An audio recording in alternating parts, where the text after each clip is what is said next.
Begin the game of Blaster Master Zero. You'll see. Essentially a 2D platformer where you drive a very mobile tank while searching for your friend Fred. In the near future on planet Earth, many kinds of creatures once coexisted on this verdant planet. I have to take my glasses off to clean them. 1 second. But after countless wars and untold environmental destruction, the planet plunged into an ice age. Humanity was left with no choice but to migrate en masse underground. When the ice age finally came to an end, humans began developing methods, while they were living underground, to one day restore their planet to the lush green landscape it once was. During this time, a large, mysterious comet fell to the Earth. However, the progress of restoring their lost ecosystem was coming along. I don't have any glass of wipes with me. Well, humanity was eventually able to live on the surface again. Several hundred years have passed since then. Enter a young man named Jason Frudnick, known for being a genius in the field of robotic engineering. One day he came upon a creature he had never seen before.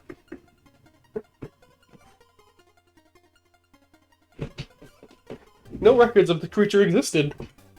Nobody knew about frogs. Frogs are new. With an interest in this mysterious creature piqued his interest, Jason named it Fred and began observing it closely.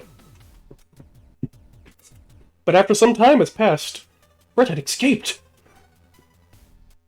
I did remove the screen screen, right? Yes, I did. Good. Jason gave chase, and he observed Fred jump into a mysterious hole that apparently appeared seemingly out of nowhere. Fred was astonished by the phenomenon he witnessed. Oh, it's probably working in all three of these games are fantastic, but Jason followed Fred down the same hole. Well, I say all three, I'm assuming the last one's gonna be good. He eventually found himself in a cave deep underground, because Blaster Master 3 actually got announced a month ago. And that's where he discovered a large vehicle.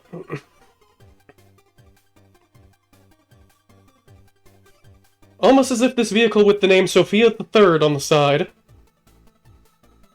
was inviting him in. The door to the cockpit opened. In order to bring Fred back, Jason hopped into Sophia the Third and set out on his adventure.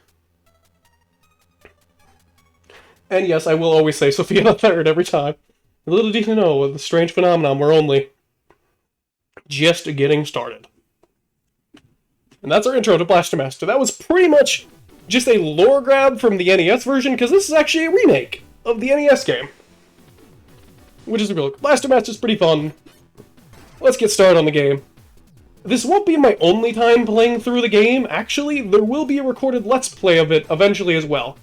But under some different circumstances for a different thing. Anyways, we'll start with single player and get started. Now entering Area 1, the forest.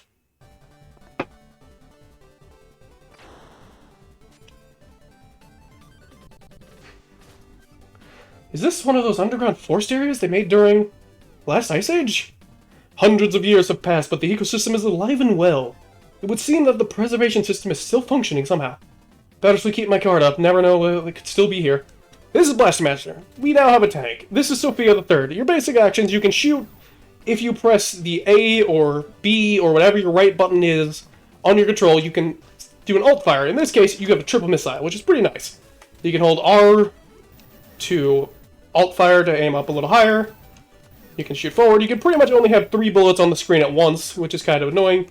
Hold up, this is new to this version. This was not in the NES version. You could not hold up in the NES version, have Sophia just aim up, I believe.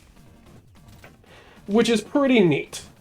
The tank's pretty mobile. It's a fairly fun little game. There's a bit of plot. There's a lot more story in this game than there is in actually the NES version. Because in the NES version, there's like no dialogue except like the ending and beginning, I believe. Although I never got to the ending in the NES version, because the NES version was hard as hell. And I highly recommend if anyone has any interest in checking out Blaster Master, just check out Zero. That's the second game.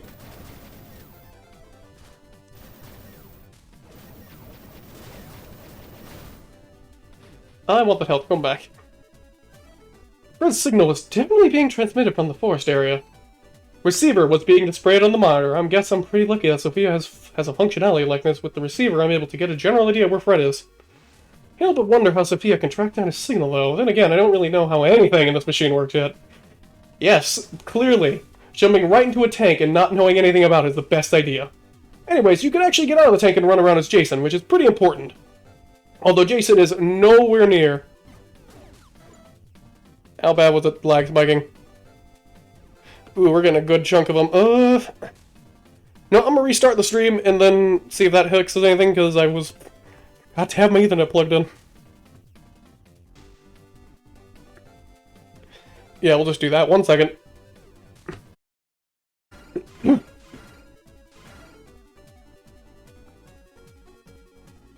Okay, we're back, right? We should be back. Okay, we're good.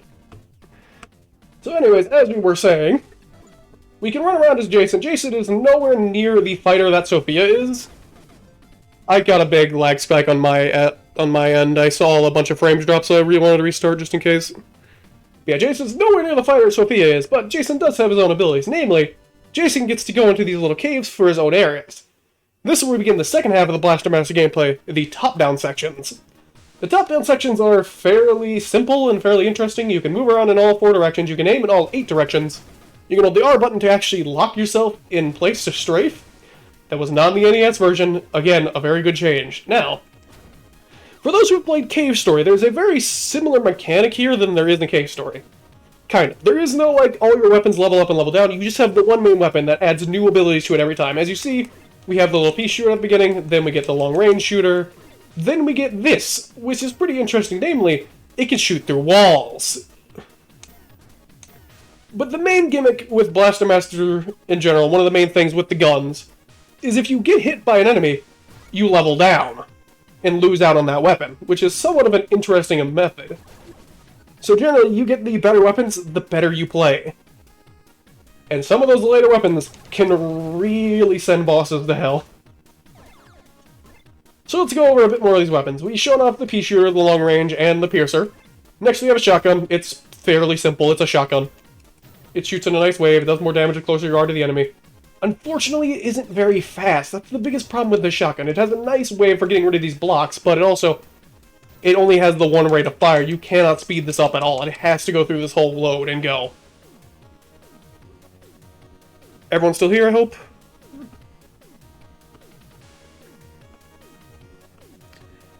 I hope everything's okay.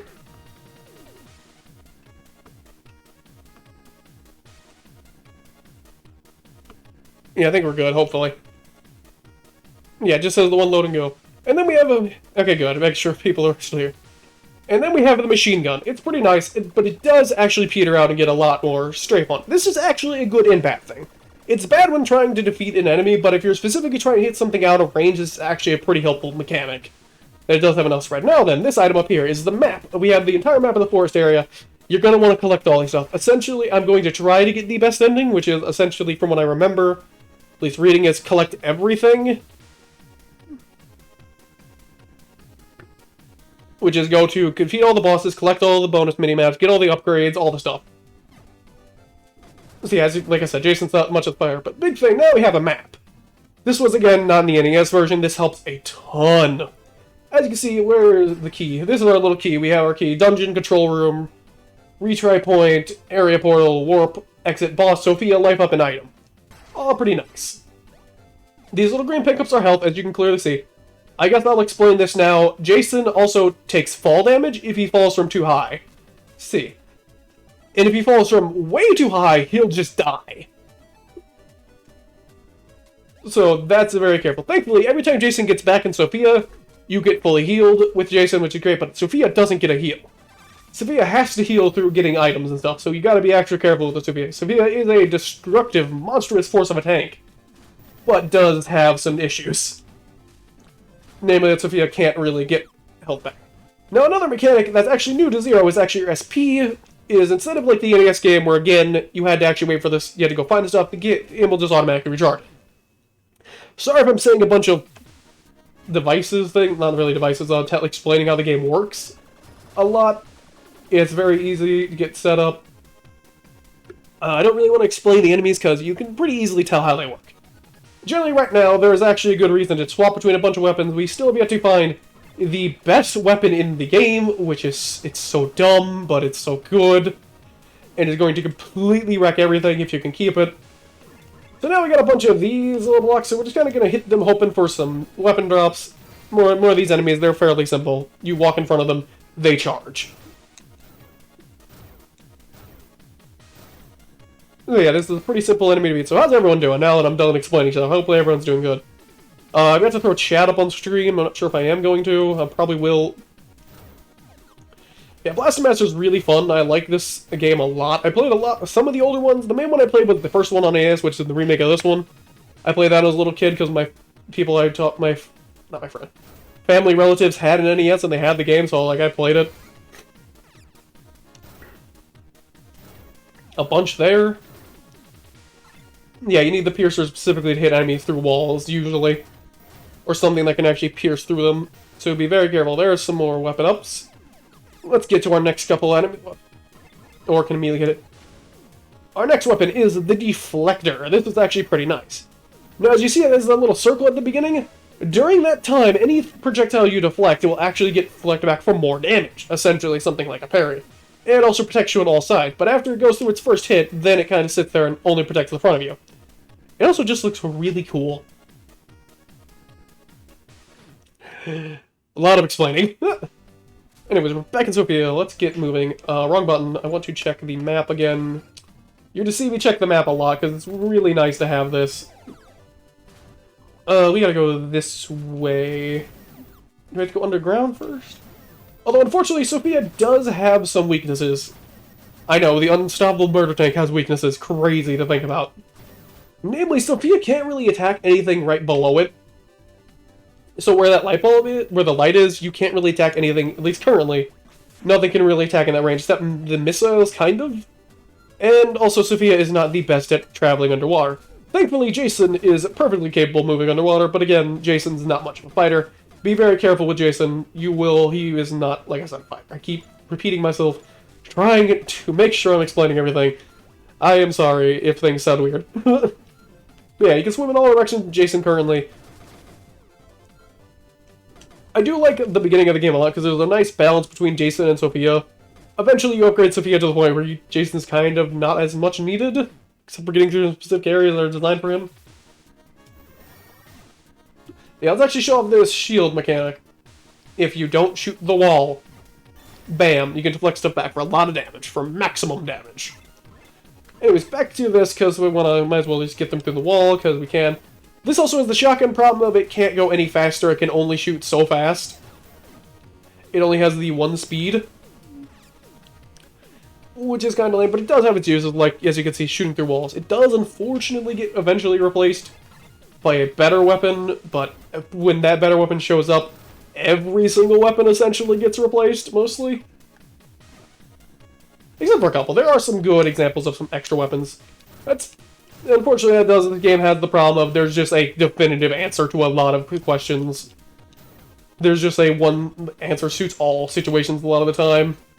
But there is a lot of things you can actually change up with your weapons a lot more to actually get some interesting strategies, and it is a lot better if you're playing on the harder difficulties. There's a lot better of a balance between your weapons and all your weapons actually getting more use. But generally I recommend playing on normal. Now then, our next weapon is the Striker. I think it's called the Striker, right? Yeah, Striker. It seems fairly weak. It only has the one fire, but it does do some interesting things in combat that once we get to actually more combat, we'll show off. Which I think we'll actually get a chance up here. Yeah, you're going to see me clear a lot of these because I want the weapon upgrades for now, so I apologize if this is a little slow. But enjoy all the sprite work, the game's great, I really like the music.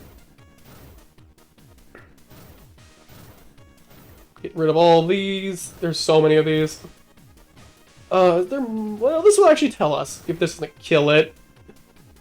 Yeah, unfortunately those enemies are pretty weak. Striker will get explained eventually, I promise. The Striker will be used.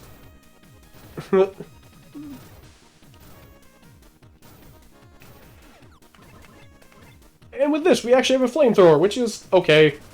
But the big use of the flamethrower was clearing out a bunch of these things, and if it gets to attack an enemy, it will do burn damage over time, which is pretty helpful, because, you know, fire! Let's get these... Yeah, the flamethrower was very effective at getting rid of all these. Flamethrower does stay as a fairly okay weapon, I believe, through most of the game. And we don't really need those grenades. Come on, give me a good drop. I just want one good drop, please. I need one item.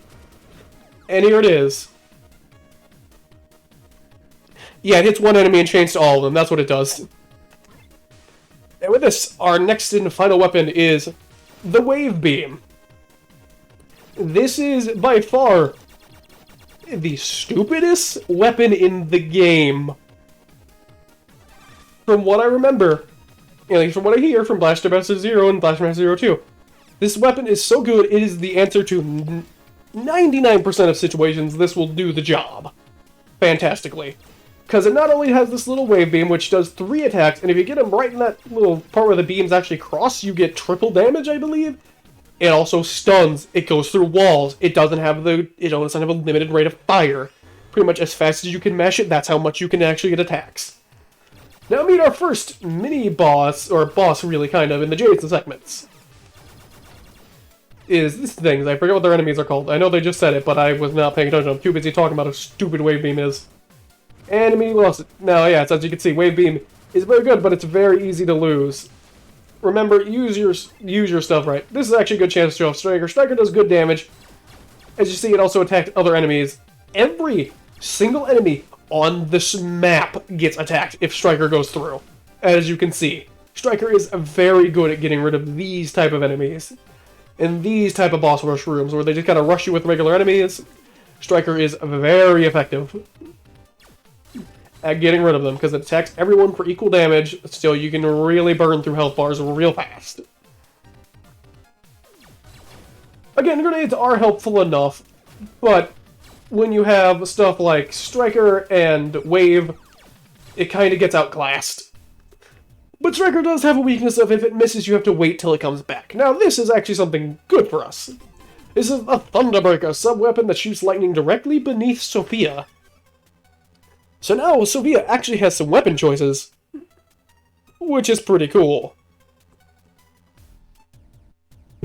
I wonder just who in the world made all this tech? Man, I'd love to dig into all this, but I gotta focus on finding Fred. I gotta find that frog. I'm Big the Cat. Also, if we get Molly and SG, please give me a Blaster Master color. Yeah, the chests are essentially just grenade drops, which are helpful, but not the most important thing right now. For now, the most important thing is getting over to Sophia. Without dying, please. So now Sophia actually is a sub-weapon. You can change it with L like you can and everything else. This is the Thunderbreaker. It's okay. It's useful if you jump over enemies. You can use it to hit people below you. The real use of it is in the water. It gets a power-up because, you know, it's electricity. It makes sense. It's not the area where, well, you think, yeah, this is the area I want to use it. Well, we showed off, but yeah, it gets a nice power-up underwater. So you're really going to see this a lot in one of the later areas. That was my map completion. I don't think I need to get every map tile, but I'll do it. Yeah, it spreads real well underwater. Give me a Blaster Master color if we get Molly. Give it to me. I know it's not a tank, but still.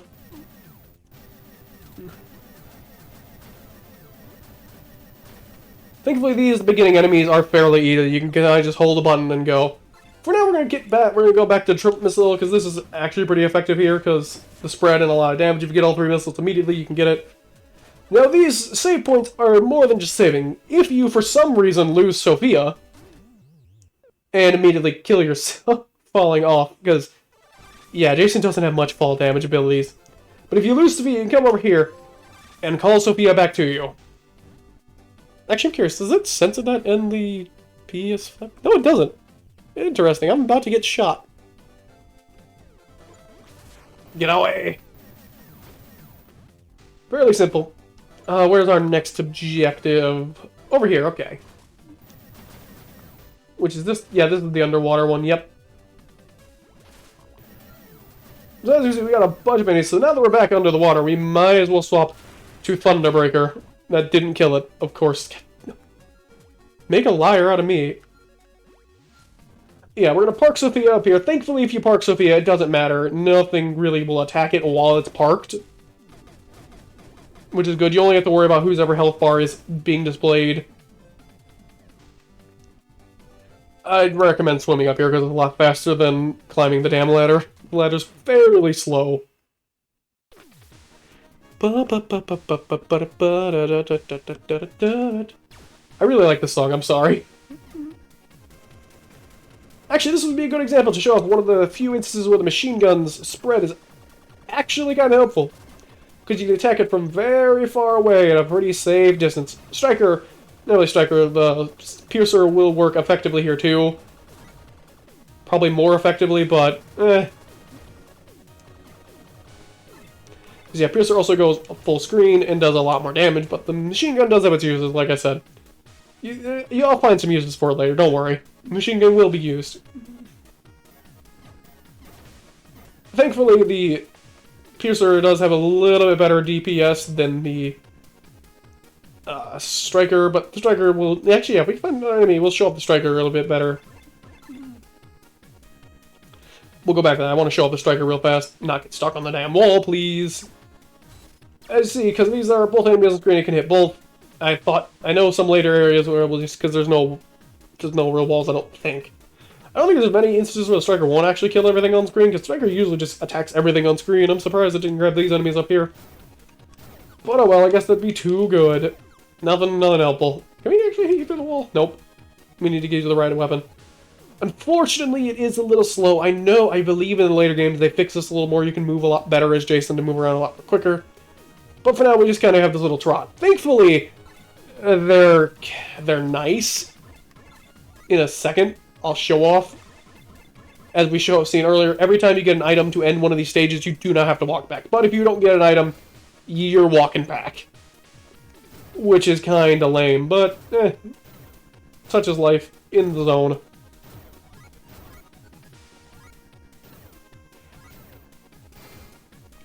I would like to get both of you. No, give me a power-up. I want wave back. There it is.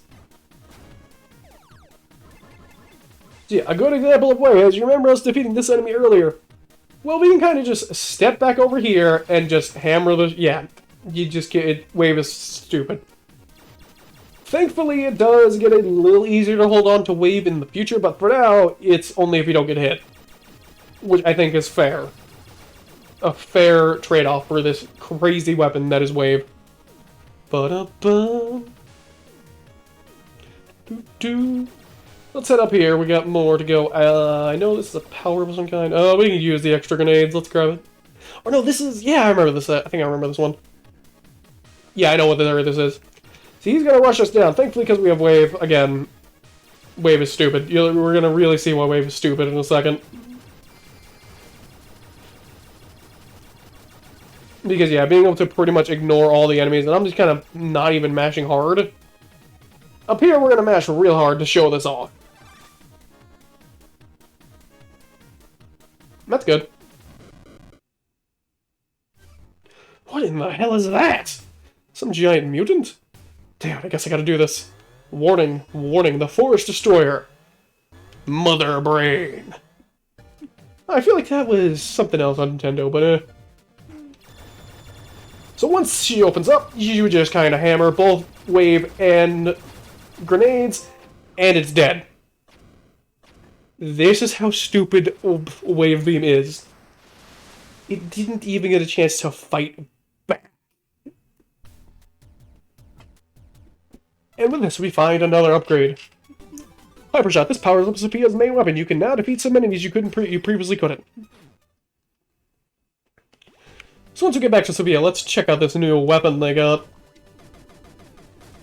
You can also strafe. You can also hold R1 to strafe as Jason again on the 2D section, so he won't turn around, which is pretty nice if you want to retreat and shoot. I believe so. Get out of here. And we're back on Sophia. Looks like Fred signals account of the forest area more. Let's see. There's some kind of residential area. pretty close by. Okay, let's get this show on the road. Well, we'll go over there in a second. Now, as you can see, our shots are bigger. Unfortunately, they still don't break the problem of we can't hit anything below us. For now, though, we need to get out of here. At least out of this water, because it's painfully slow. This is definitely one of the areas where Sophia is not the best. There we go, back on the ground. So this does power up our main shot. I believe it does do extra damage. Yeah, we killed those in 2 instead of 3 now. Let's see, we got a nice power up. As we move up here, we can head all the way up here and see this enemy. This enemy. Now, if you actually didn't have the leveled up gun, it would just ignore your shot. I believe they even blink off.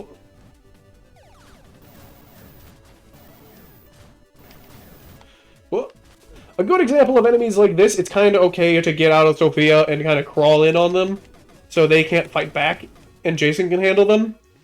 It is one of the few times the good Jason and Sophia dynamic really plays in. If I could please stop getting hit. Get out of here.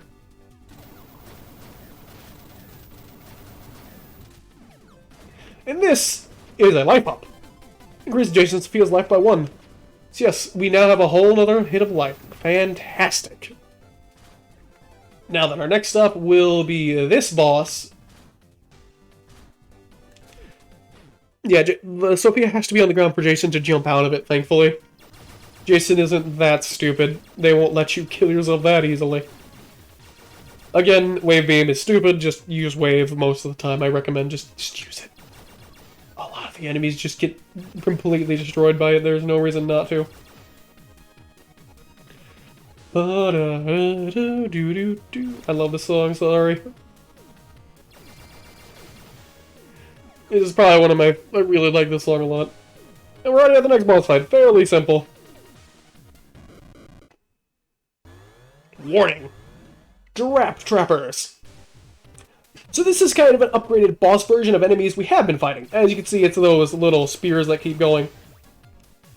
They now leave grenades behind. They're pretty easy to kill. This specific pink one, be very careful. It's going to actually rush itself into the middle and get back here and keep doing a lot of damage. Now, if we're good enough, we can 2-cycle this. Wave Beam is stupid. That's going to be the main thing I'm going to probably repeat in this game, repeatedly. For everyone to understand, Wave Beam is stupid. Use it. Ignition bomb. A sub-weapon that sets a bomb that can be triggered by pressing the sub-weapon button again. So a landmine, essentially. I figured out how to ready my surroundings and use the best weapon for the situation at hand. I figured out the best weapon for situations at hand. Wave Beam. Well, let's go quickly show this off, because, well, we're going to see in the next area. We'll just go.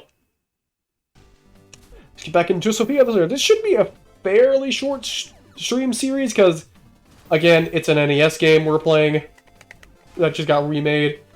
We have to head to the left. Do we have to go through the water? I think we do. Or no, we don't. Cool. We can just go up here. Get rid of all you, and then we're good to go. Now, thankfully, a good use of actually a Thunderbreaker is getting rid of mines while going down, because you can just use it to break mines on the way. With that, let's head out to